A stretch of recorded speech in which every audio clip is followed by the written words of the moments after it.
किस्सा कुर्सी का। बिहार हिंदुस्तान का एक ऐसा राज्य जिसकी सियासत और सियासतदान दोनों ही बड़े निराले हैं। वक्त था जून 2013 का। पूरे हिंदुस्तान में कांग्रेस विरोधी लहर चल रही थी और बीजेपी का प्रचार तंत्र अपने उरूज पर था। बीजेपी ने अपने द्रोणाचार्य अडवाणी की जगह गुजरात के सीएम नरेंद्र दामोदर दास मोदी को अपना राजकुमार घोषित किया और चुनाव अभियान का बागडोर उनके हाथों में दे दी। इधर बिहार के सीएम सुशासन बाबू नीतीश कुमार का पीएम बनने का सपना धरा का धरा रह गया। मोदी को बीजेपी का कमान देने के बाद नीतीश बाबू ने गठबंधन तोड़ दिया और खुद को सेकुलर के रूप में पेश किया। सेकुलर का नारा बुलंद करने वाले नीतीश बाबू 2002 में गुजरात राइट के बाद भी उन्होंने अपना रेलवे मंत्री का पद नहीं छोड़ा और मोदी के विरोध में चूक तक नहीं की, बल्कि उन्होंने गुजरात जाकर एक कार्यक्रम में मोदी के साथ मंच साझा किया। फिर साल आया 2005। बिहार में पिछले 15 साल से चल रहे लालू राबड़ी के शासनकाल का अंत हुआ। लालू का मुस्लिम वोट नीतीश बाबू की तरफ चला गया। वहीं नीतीश कुमार को यह बात अच्छे से समझ आ गई कि अब लंबी पारी खेलने के लिए मुस्लिम वोट चाहिए। अच्छे ताल्लुकात बरकरार रखे। 2009 का वक्त था, देश में लोकसभा चुनाव होने थे। बीजेपी के पीएम कैंडिडेट अडवाणी थे। बीजेपी ने लुधियाना में एनडीए की संयुक्त रैली रखी। इस रैली में अडवाणी, जेटली, राजनाथ जैसे दिग्गज नेता थे। उसी मंच पे नीतीश कुमार भी थे। रैली के एक फोटो ने नेशनल टीवी और अखबार पर तहलका मचा दिया। इस कार्यक्रम में नीतीश के मंच पर पहुंचते ही मोदी ने अभिनंदन करने पहुंचे और नीतीश का हाथ पकड़ लिया। नीतीश कुमार इस पे भन्ना गए। उन्होंने मोदी का हाथ पकड़ने को खुद के साथ हुआ विश्वासघात बताया। यह जिक्र राजदीप सरदेसाई के बुक में मौजूद। राजदीप सरदेसाई के अनुसार नीतीश कुमार ने बाद में जेटली से कहा, आपने वादा नहीं निभाया। फिर साल आया 2010 का। बिहार की भयंकर बाढ़ ने सब कुछ तहस नहस कर दिया। देश विदेश से कई लोगों ने बिहार की मदद के लिए पैसे भेजे। मोदी ने भी 5 करोड़ रुपए दिए। नीतीश कुमार ने जब पेपर में मोदी का दान का ऐड देखा तो गुस्सा गए और दान के पैसे लेने से इनकार कर दिया। इस बात से मोदी भी बहुत गुस्सा गए। मोदी ने बीजेपी प्रेसिडेंट नितिन गडकरी से कहा, आप नीतीश कुमार को मेरे साथ ऐसा करने कैसे दे सकते। नीतीश कुमार की ऑटोबायोग्राफी लिखने वाले संस्करण के अनुसार ये वो दिन था जब नीतीश मोदी की लड़ाई ने पर्सनल सतह पर एक बुरी शक्ल ले ली थी। राजदीप सरदेसाई के बुक के अनुसार 2010 की घटना पर नीतीश कुमार ने अपने सहयोगी से कहा था, हम बीजेपी और मोदी के बगैर भी चल सकते हैं। 2014 में करारी शिकस्त के बाद नीतीश कुमार का जमीर जागा और उन्होंने इस्तीफा देकर अपने करीबी सहयोगी जीतन राम मांझी को सीएम बनाया। सीएम बनते ही मांझी ने कई जन कल्याणकारी योजनाओं की घोषणा की। उनकी पॉपुलैरिटी बढ़ने लगी। मांझी की बढ़ती लोकप्रियता देखकर नीतीश बाबू घबरा गए और मांझी से इस्तीफा मांगा, लेकिन मांझी ने मना कर दिया। मांझी के मना करने के बाद सालों से दुश्मन रहे बिहार में जंगल राज नारा बुलंद करने वाले नीतीश बाबू अपने पुराने साथी लालू जी के गले जा मिले और एक बार फिर से शपथ लेकर बिहार की गद्दी पर बैठ गए। फिर साल आया 2015। बिहार में चुनाव। इस चुनाव में जनता पार्टी के समय के साथी मुलायम, लालू, शरद यादव, नीतीश कुमार और जनता पार्टी के समर्थन से पहली बार महाराष्ट्र में सीएम बने शरद पवार एक साथ एक ही मंच पर इकट्ठा हुए।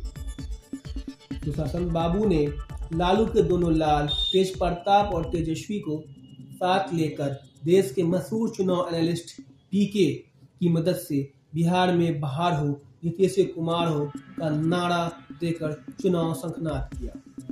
चुनाव अभियान के दौरान मोदी नीतीश ने एक दूसरे पर कई बार पलटवार की। इसी चुनाव रैली के दौरान मोदी ने नीतीश के डीएनए को खराब बताया। इसी को चुनावी मुद्दा बनाकर सियासी माहिर इमोशनल कार्ड खेलकर उसे पूरे बिहार का डीएनए खराब बताकर भारी मतों से प्रचंड बहुमत के साथ सरकार बना ली। साल 2017 लालू परिवार उस वक्त करप्शन चार्जेस का सामना कर रही थी और ईडी के ऑफिस के चक्कर लगा रही थी। नीतीश बाबू ने करप्शन के कारण लगातार सवालों के घेरे में आ रहे तेजस्वी यादव का इस्तीफा मांगा। इस्तीफा न देने के बुनियाद पर उन्होंने महागठबंधन छोड़कर बीजेपी से जा मिले और 2019 लोकसभा में एनडीए ने महागठबंधन को क्लीन स्वीप करते हुए 40 में से 39 सीट पर विजय प्राप्त की। साल 2020 कोविड की मार झेल रहे बिहार में चुनाव हुआ। एंटी इनकम्बेंसी होने के बावजूद जेडीयू और बीजेपी ने सरकार बनाया। 2020 कोविड की मार झेल रहा बिहार में चुनाव हुआ। एंटी इनकम्बेंसी होने के बावजूद जेडीयू बीजेपी ने मुश्किल से अपनी सरकार बचा ली।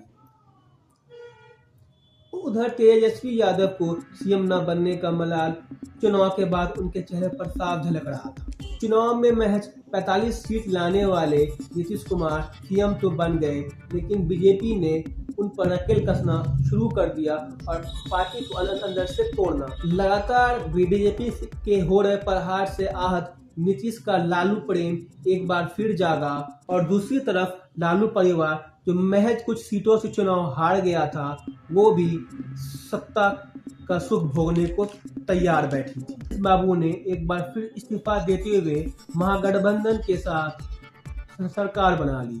नीतीश बाबू ने महागठबंधन में आते ही कहा, हम मर जाना कबूल करेंगे लेकिन दोबारा उनके साथ नहीं। मर जाना कबूल है, उनके साथ जाना हमको कभी कबूल नहीं है। जेडीयू दोनों ने अपने मैनिफेस्टो में लाखों जॉब देने का वादा किया था। उसी वादा को पूरा करते हुए महागठबंधन की सरकार ने लगभग 2 लाख शिक्षकों को जॉब देने वाला वादा भी पूरा किया।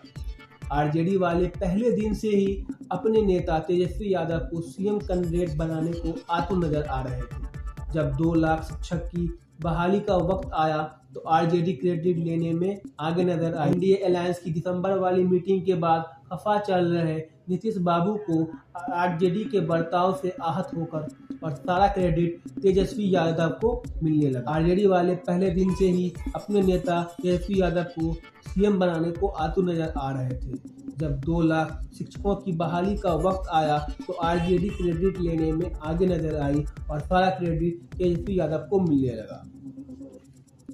इंडिया अलायंस की दिसंबर वाली मीटिंग के बाद पहले से खफा चल रहे नीतीश बाबू को आरजेडी के बर्ताव से आहत होकर गठबंधन तोड़ने का बहाना मिल गया और दूसरी तरफ मोदी बीजेपी से तमाम तल्ख भरे रिश्ते होने के बाद भी नीतीश बाबू फिर से बीजेपी के समर्थन से सरकार बना ली। बीजेपी के बिहार के प्रेसिडेंट जिन्होंने प्रतिज्ञा ली थी कि नीतीश बाबू को कुर्सी से उतारने से पहले अपनी पगड़ी नहीं उतारेंगे, वो भी नीतीश बाबू के साथ डिप्टी सीएम का शपथ लेते नजर आए। राम मंदिर का उद्घाटन इंडिया अलायंस की देरी से नीतीश बाबू अच्छी तरह समझ गए थे कि लोकसभा चुनाव में मोदी के साथ जाना उनके लिए फायदेमंद। दूसरी तरफ आरजेडी के तेजस्वी यादव की सीएम बनने की जल्दबाजी ने महागठबंधन का बंटाधार कर दिया। बिहार की राजनीति कब किस करवट बदलेगी यह किसी को नहीं पता।